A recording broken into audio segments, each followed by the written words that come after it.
Jadi, selamat siang, saya Muhammad Taufik. Saya akan mempresentasikan eh, PowerPoint dari mata kuliah Cloud Computing. Yang di sini akan membahas tentang Docker. Docker di sini dituliskan dengan revolusi Cloud Mini. Kenapa sih Docker itu disebutnya Cloud Mini?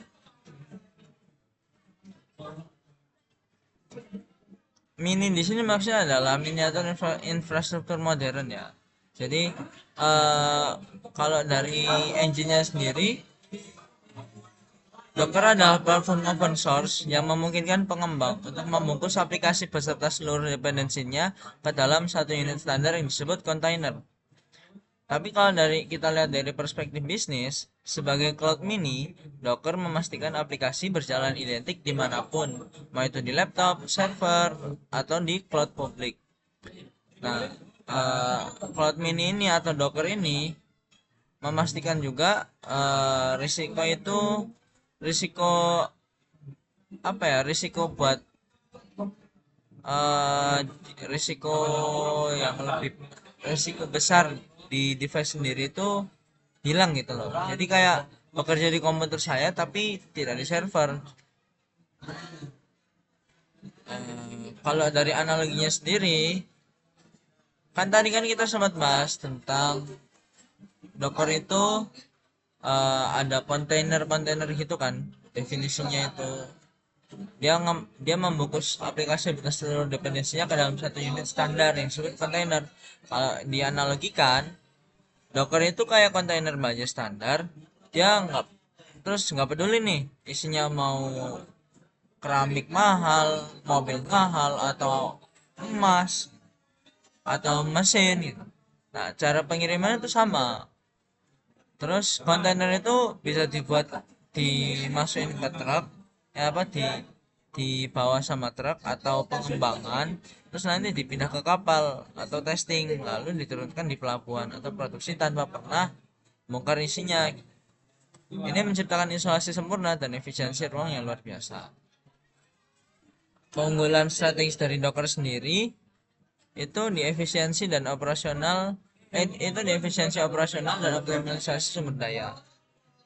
Efisiensi seperti apa? Kalau kita lihat di virtual machine, dia penggunaan RAM-nya itu sekitar 2 GB.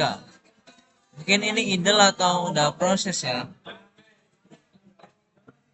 Cuman kalau kita lihat dari memory use-nya dari Docker sendiri itu cuman kurang lebih 100 MB.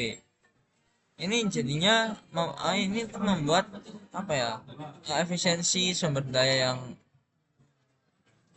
lumayan beda beda sekali ya, kayak hampir 90% lah, karena Docker menggunakan kernel sistem operasi induk, jadi jauh lebih ringan daripada virtual mesin biasa yang membutuhkan OS standar lengkap. Tiga pilar utama Docker itu Docker Image, Docker Container, Docker Hub. Docker Image itu cetak biru aplikasi pakai statis yang berisi kode, pustaka, dan pengaturan lingkungan. Terus Docker Container itu instalasi dari image yang sedang berjalan, unit komputasi yang tersialisasi dan mandiri. Kemudian ada Docker Hub, perpustakaan pusat untuk aplikasi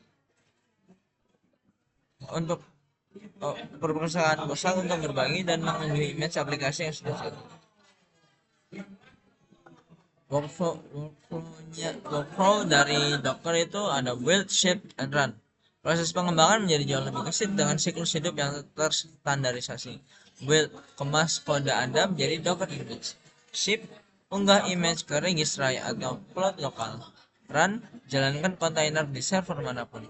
Ini memungkinkan tim IT untuk melakukan continuous deployment dengan risiko kegagalan infrastruktur yang minim. Kecepatan deployment. Docker itu 3 second, detik ya, bukan menit. Waktu rata-rata untuk menjalankan kontainer baru itu kalau dibandingkan dengan virtual machine yang membutuhkan waktu menit-menit untuk proses booting, ini Docker ini cuma 3 detik. Agilitas ini memungkinkan organisasi untuk melakukan skala secara dinamis sesuai lonjakan trafik secara instan. Perbandingan dari Docker dan virtual machine selanjutnya itu tentang fitur ya, fitur arsitektur arsitektur itu virtual machine menggunakan hardware level virtualization Sedangkan Docker menggunakan OS level virtualization. Untuk ukuran virtual machine itu beberapa gigabyte, sedangkan Docker itu beberapa megabyte. Startup virtual machine lambat, bermenit-menit, Docker container sangat cepat. Titik. Isolasi. Virtual machine penuh hardware dan OS, sedangkan Docker container itu proses dan namespace atau efisien. Sedikit kata-kata, Docker tidak hanya mengubah cara kita menjalankan aplikasi, ia mengubah cara kita memikirkan infrastruktur sebagai aset yang lucu. Kemudian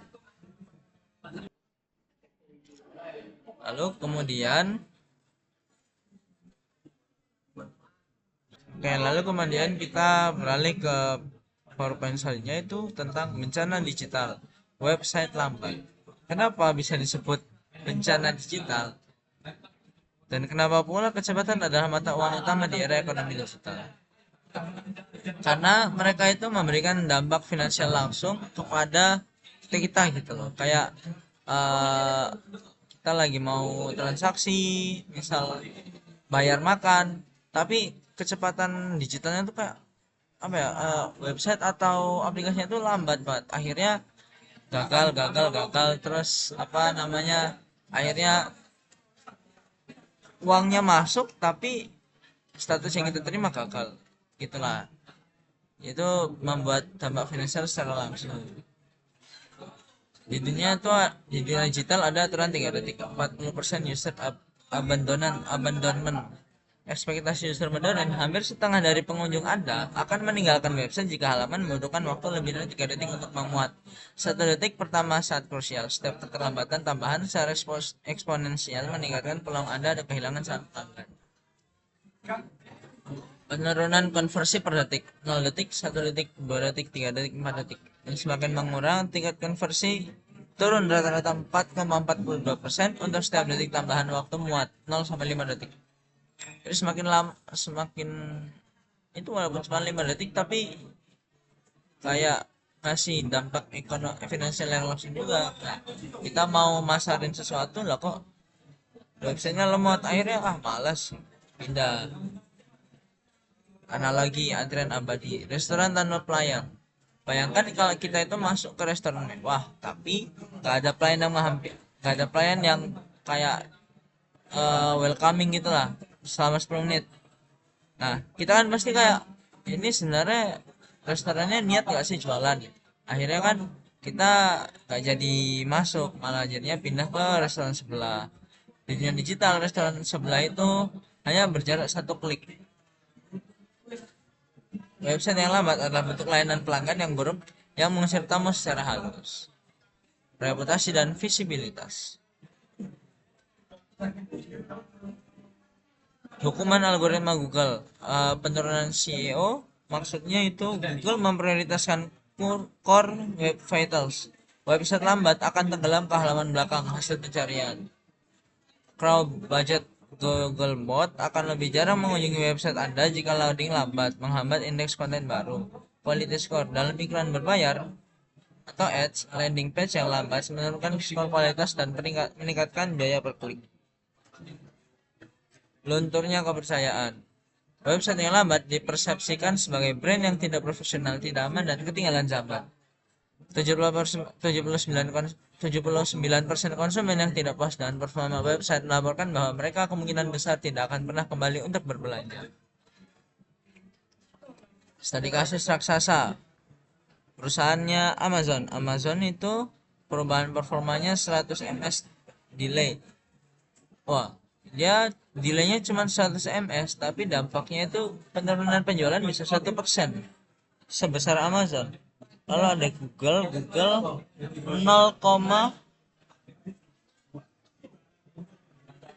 sebentar, tidak terlihat.